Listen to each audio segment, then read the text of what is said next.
Tudo bem, pessoal?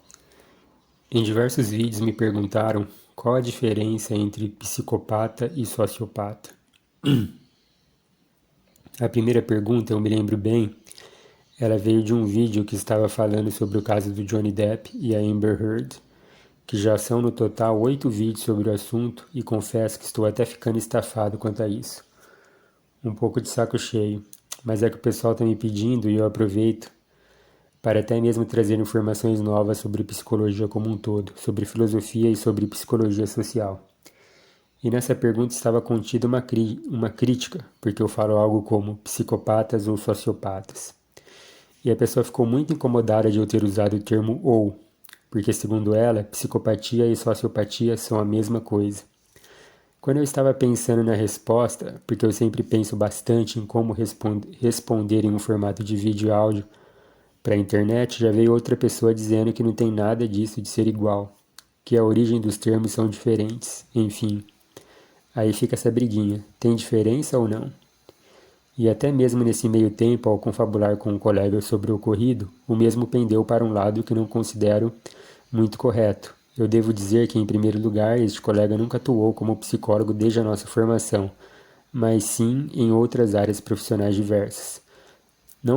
Não pontuo isso para diminuí-lo de alguma maneira, porém, como é de conhecimento notório, quando falamos em ciência, algumas coisas, algumas linhas de pensamento, algumas teorias vão se modificando a ponto até mesmo de se transformarem nos seus contrários.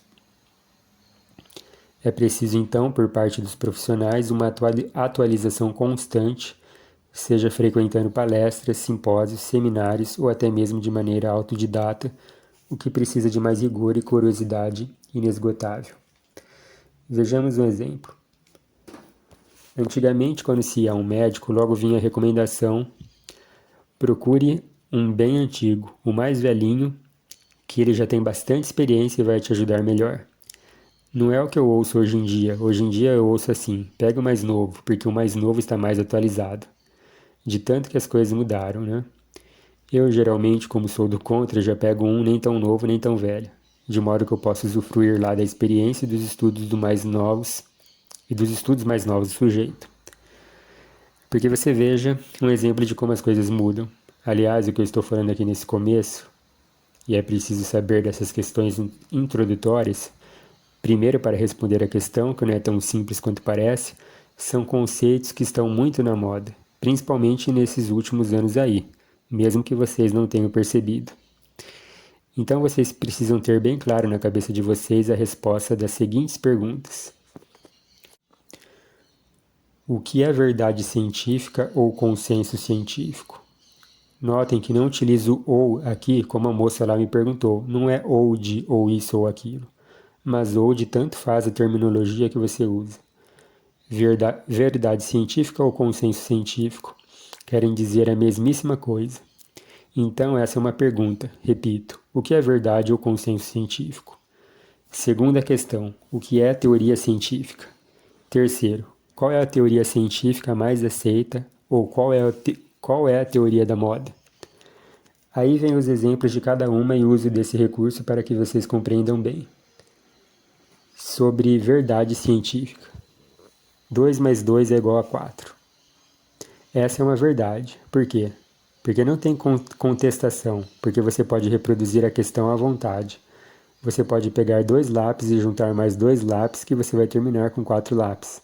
Ou 2 maçãs com 2 maçãs e assim por diante. Então veja, ninguém sequer ousa contestar isso, né? Não tem brecha alguma para 2 mais 2 dá 4. Vamos supor que o mundo inteiro sofreu uma amnésia sobre tudo. Então você tem a questão lá, quanto dá 2 mais 2? Um chega e fala, de acordo com meus cálculos, há uma grande probabilidade de ser 3. Outro diz a mesma coisa, mas fala que 2 mais 2 dá 5. Pode ser que entre a resposta 3 ou 5, o cara da resposta 3 tenha mais adeptos. Sei lá por que o motivo. O povo gosta mais de 3, dá muito trabalho chegar na resposta 5. O nível de consciência deles não alcançou a resposta 5. Percebam que ninguém chegou na resposta correta, que é 4, evidentemente. Mas enfim, fica lá a resposta 3 durante um bom tempo valendo. O que é a resposta 3 ou 5? São teorias. E quando alguém vier com a resposta 4, ou seja, 2 mais 2 dá 4, ela vai ser uma teoria também. Até que outros só estudem nessa direção e pensem, peraí, isso não é mais teoria coisa nenhuma, isso é um fato, uma realidade, uma verdade científica. Vocês estão entendendo? E aí ninguém mais consegue refutar. Durante muito tempo, por exemplo, houve no mundo a teoria de que, e eu ouvia muito isso quando criança, muito ovo faz mal.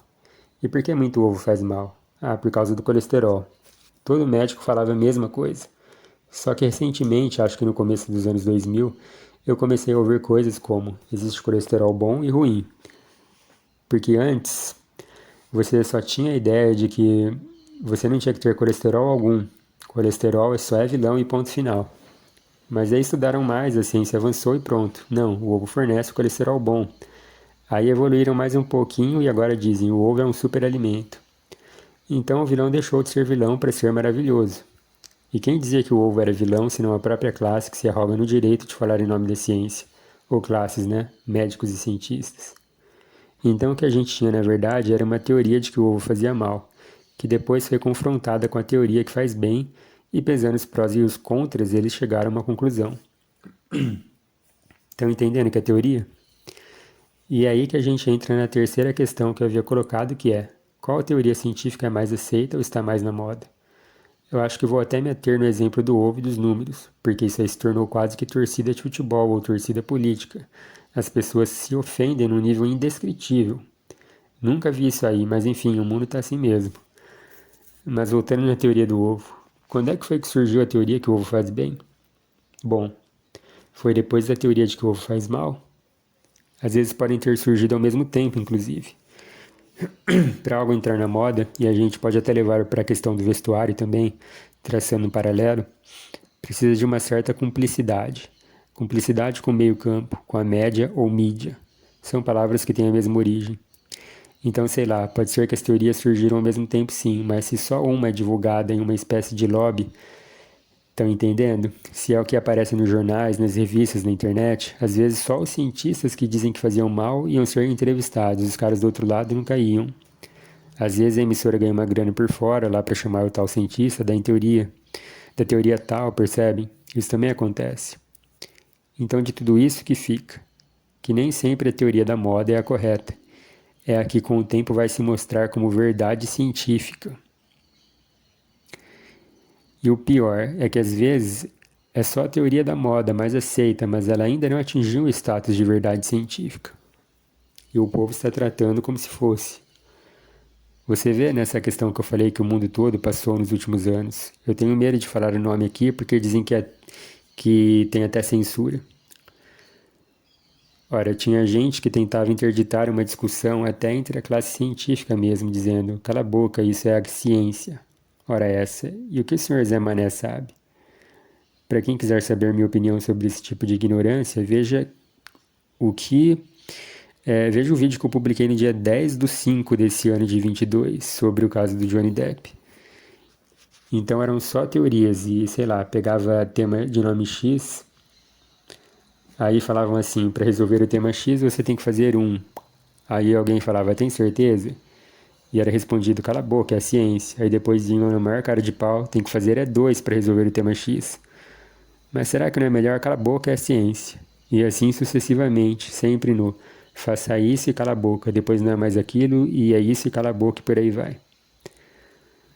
O mais doido disso tudo é o cidadão comum caindo nessa esparrela e falando coisas desse tipo, defendendo teorias que se provam que eram só teorias como verdades. Todo mundo falando em ciência sem saber. Parece coisa de criança, não é mesmo? Criança brincando de adultinho, como se falava antigamente. Aí a criança ficava repetindo os termos dos adultos, achando que assim se tornava um adulto. Então o que acontece na famigerada questão? Sociopatia e psicopatia. Eu tô vendo que acontece a mesma coisa, mesmíssima. E gente que nem é do ramo da ciência como um todo, da biologia, da neurologia, da psiquiatria, da psicologia, todo mundo palpitando. E palpitam com uma certeza, né, que é impressionante. Bom, eu sei, se dizer que Poderia-se dizer, né, Frederico, como vamos saber se você está defendendo uma teoria ou uma certeza científica?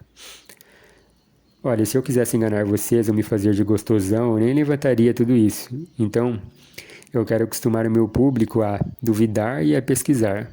De modo que eu sou o primeiro a ser honesto. Eu não sei se isso é uma verdade científica, mas que atualmente esta é a corrente mais aceita, como havia pontuado lá atrás, e eu sei quais são as duas teorias que já foram abandonadas e o porquê.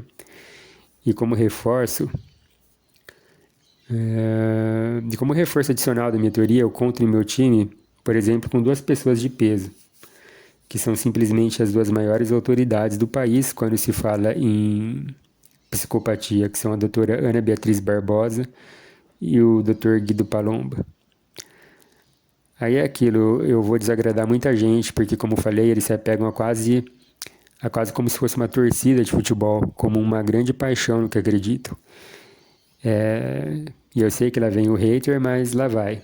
Psicopatia e sociopatia hoje são consideradas a mesmíssima coisa. Então pronto, podem me xingar à vontade, mas quem quiser continuar nas explicações eu vou dá-las. Segundo o Dr.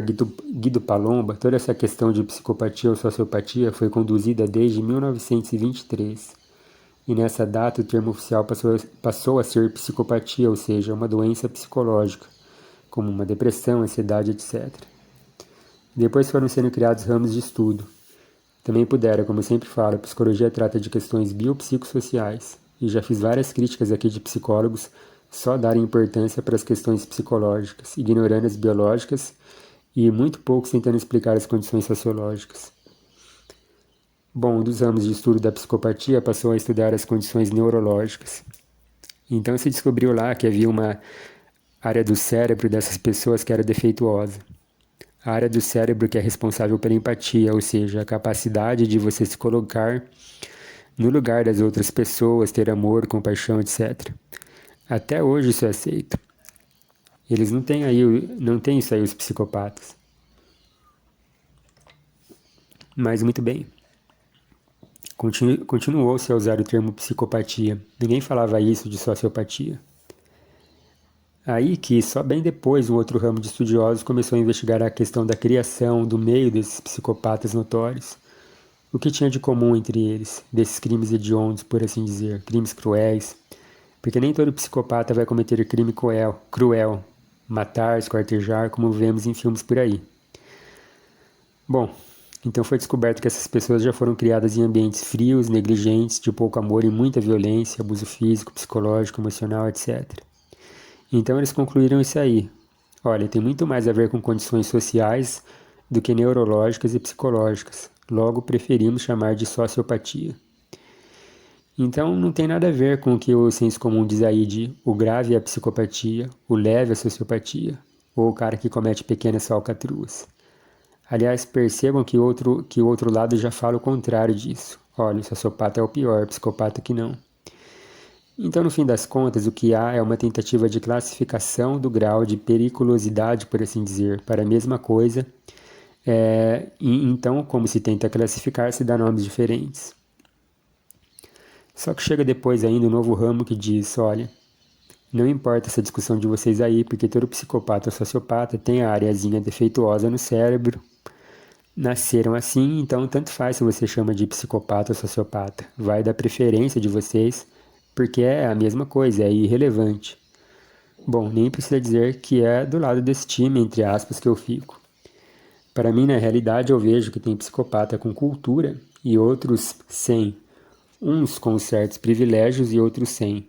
E aí, o que nasceu com essa condição, se não nasceu com cultura e privilégios, vai acabar descambando mesmo para violência explícita, morte e assassinatos. Tanto é que, como disse, para o Palomba é o mesmo, que ele fala. Enquanto vocês preferem chamar ou de psicopatas ou sociopatas, eu prefiro chamar de condutopatas. Porque eu sou mais afeito, diz ele, a explicação de que é um transtorno de conduta e eu gosto da palavra condutopata. Pronto. Então vocês percebem que brigar por isso é tão tonto, mas tão tonto, que tem gente se matando por essa discussão aí. Agora, pesquisem lá quem é o Dr. Guido Palomba, joga lá no Google. O cara não é respeitado só nesse Brasil de meu Deus, não. É no mundo todo, como falei, o mundo inteiro. E sabe quem mais defende que tanto faz isso aí? A doutora Ana Beatriz Barbosa. Ela é considerada autoridade e referência no assunto da psicopatia. Falou em psicopatia nas universidades e eles citam ela. Pesquisem no Google também. Ela aparece bastante na mídia, é só digitar no YouTube, vocês veem ela dando entrevistas para todas as emissoras, para a Globo, etc. A autora de 2 livros sobre o tema tem também o best-seller dela, chamado Mentes Perigosas, que é um livro de referência. E por falar em livro, eu tenho 6 livros publicados, pessoal, só para citar que temos aí 3 profissionais em consonância falando a mesma coisa. Mas como já diria Henri Cristo, lógico que estou falando é brincadeira, mas ele dizia, ninguém é obrigado a crer. Porque eu já pressinto que tem gente que nem é formada em profissões de saúde mental que vai discordar. E por falar em ignorância, bom, por coincidência, essa semana teve a entrevista daquele jornalista lá, o tal do Ulisses Campbell, que escreveu 3 livros sobre 3 psicopatas notórios aqui do Brasil, a Richthofen, a Matsunaga e a Flor de Lis. Eu confesso que não li os livros, mas vi dezenas de entrevistas dele falando sobre esses assuntos. Bom, eu acho que por relatos, né, deixando claro que são livros bons, eles descrevem corretamente a mentalidade psicopática dessas 3. Só que a coisa se complica quando os entrevistadores começam a fazer perguntas de algo que não são da área do cara. Não nos esqueçamos que ele é um jornalista de formação. Aí perguntam coisas de saúde mental para ele. Ele até responde corretamente no começo, né? Não posso falar, não sei o que mais. Mas no fim acaba que insistem tanto que ele acaba respondendo. E aí ele acaba espalhando coisas que considero até que parciais. Eu não estou afirmando, mas parece até que ele vê certas figuras com simpatia. Poxa, ele sabe do alto poder de manipulação que tem essas pessoas, a capacidade de levantarem simpatias. E a classe jornalística? O tratam como se ele fosse um especialista em psicopatia mesmo, e isso é perigoso. Você veja que nesse mesmo programa, Pânico, da Rede Jovem Pan, ele entrou em uma discussão lá com um filósofo ou professor de filosofia, eu não sei ao certo, um tal de Fernando Conrado. Eu achei aquilo lá um absurdo. Então você tinha o tal Conrado prestando toda deferência ao sujeito lá, e no meio, esse Campbell, ele surta. Aí cada um ficou defendendo o radicalismo lá, de um lado e outro de outro, sobre a criação de filhos, que foi algo pavoroso no sentido educacional, psicológico da coisa. Então a gente vê que o fator emocional pega bastante nesse escritor, muito embora, a bem da verdade, já vi ele criticando os filmes da Richthofen por terem talvez dado muita importância a algo que na psicologia chamamos de realidade psíquica. Ou seja, algo que só está na cabeça dos nossos pacientes, mas não corresponde à realidade objetiva. Eu também acho isso muito perigoso, essa glamourização. E deixo claro, não estou atacando a figura do Campbell com as minhas críticas. Eu até o defendo na questão que eu acho que ele não glamouriza como nos filmes. Eu acho que nos livros tem essa coisa importante de você conhecer uma realidade. Então o trabalho dele como escritor é muito importante, sim. E vamos lembrar agora, só falando da glamourização, que, poxa, tem gente que já está se dizendo fã da Matsunaga e da Richthofen, querendo autógrafos, né? Autógrafos. Eu sei que isso aqui já está extenso, porque eu poderia ficar aqui dando exemplos até de manhã. Agora, tem uma série da Netflix, por exemplo, que eu assisti, não me contaram não, eu vi recentemente, humanizaram uma psicopata americana que deu golpes em socialites, sistemas financeiros, empresários, meio que justificando os atos dela, a tornando mais humana. E tem gente que é fã da real golpista e psicopata. Então olha só para onde a gente está indo.